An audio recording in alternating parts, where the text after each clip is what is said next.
जनता की बात आपने सुनी, नेता की बात भी आपको सुनाते हैं। बोकारो से बीजेपी विधायक बिरंची नारायण का कहना है कि बटोगे तो कटोगे का नारा चुनाव नतीजों को तय करेगा। अभी तक जो रिची जी अभी तक जो दिख रहा है, जो ट्रेंड दिख रहा है, वो कैसा लग रहा है आप पास? नहीं, मुझे बहुत अच्छा लग रहा है। आप देखिए, यहाँ पे हम लोग जुधाड़ी मोड़ में रामरुद्रा हाई स्कूल के बूथ पर हैं और कांग्रेस का यहाँ पे बूथ एजेंट तक नहीं है। आप देखिए 10 बूथ है और आपको एक भी बूथ एजेंट नहीं है। तो ये अपने आप में कहानी बयां कर रहा है कि भारतीय जनता पार्टी का यहाँ हैट्रिक होने जा रहा है और यहाँ की जो जनता, यहाँ के मतदाता ने मुझे अपना पूरा आशीर्वाद दिया। तो जो आप बटोगे कटोगे किए हैं, उसका फायदा मिला है आपको? नहीं, सिर्फ बटोगे कटोगे की बात नहीं है।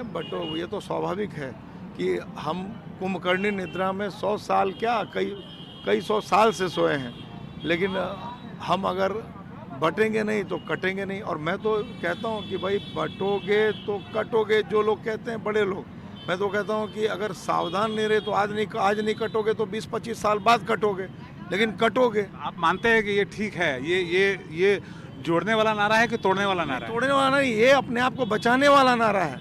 हिंदू समाज, सनातन समाज कभी भी आतंकी नहीं है। मैं आपको विश्वास दिलाता हूं कि बहुत बड़ी मात्रा में बहुत ऐतिहासिक जीत बोकारो में होने। आपकी अंतिम सवाल आपसे, आपने कोशिश की, आपकी पार्टी ने आदिवासियों का दिल जीतने की, उसमें सेंध लगाने की, कुछ सफलता मिलती हुई दिखे? बहुत मिल रही है। और मैं आपको बताऊं, मेरे विधानसभा क्षेत्र में बड़ी संख्या में जो आदिवासी बंधु हैं, जो हमारी बहनें हैं, वो मतदान कर रहे हैं, क्योंकि उनको पता है कि जो बांग्लादेशी घुसपैठिए हैं उससे सबसे ज़्यादा नुकसान किसी को हो रहा है तो जो आदिवासी सरना समाज की हमारी बेटियां बहनें, उनको हो रहा है। और ये वो लोग जग गए हैं और देखिएगा कि अप्रत्याशित परिणाम आएंगे।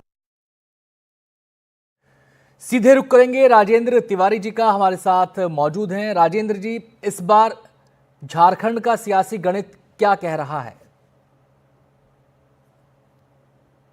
दरअसल झारखंड को अगर आप देखेंगे तो पहली बात तो ये है कि यहाँ पर कोई उत्साह, मेजॉरिटी जगहों पर कोई उत्साह नहीं है। लोगों को लग रहा है ठीक है, चुनाव है, वोट देना है, इसलिए दे रहे हैं।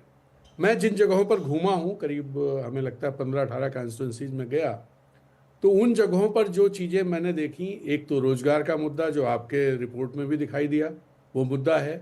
दूसरा, मैया योजना का रिकॉल बहुत ज़्यादा है और अक्रॉस द कम्युनिटीज़ है, और बिजली माफी का भी रिकॉल है। लेकिन साथ ही एक मुझे बड़ा पोलराइज चुनाव दिखाई दे रहा है जनरल वोटर्स और आदिवासी और माइनॉरिटीज के बीच में। जी, तो आप अगर गांव में जाएंगे, रूरल एरियाज में जाएंगे, जंगलों में जाएंगे, तो वहां पर सीधे से एक साफ आपको टिल्ट दिखेगा कि भाई हमको इनको वोट करना है। अगर आप शहरों में बात करेंगे, जनरल वोटर से बात करेंगे, तो आपको बहुत साफ दिखेगा कि ये एक साथ खड़ा है। अब ऐसे में जिस तरह का कैंपेन को भी देखना पड़ेगा कि वो कैंपेन किस तरह से रहा है। उसमें दरअसल भारतीय जनता पार्टी का जो कैंपेन है वो एक रहोगे वाला कैंपेन है। बांग्लादेशी घुसपैठियों के खिलाफ कैंपेन चलाया उन्होंने, उस इश्यू को लिया है। और जो हेमंत सोरेन का कैंपेन है या कल्पना सोरेन का कैंपेन है, वो कैंपेन कहीं ना कहीं उन्हें अपनी स्कीमों पर और आदिवासियों के अधिकारों और झारखंड के अधिकारों की बात करता है।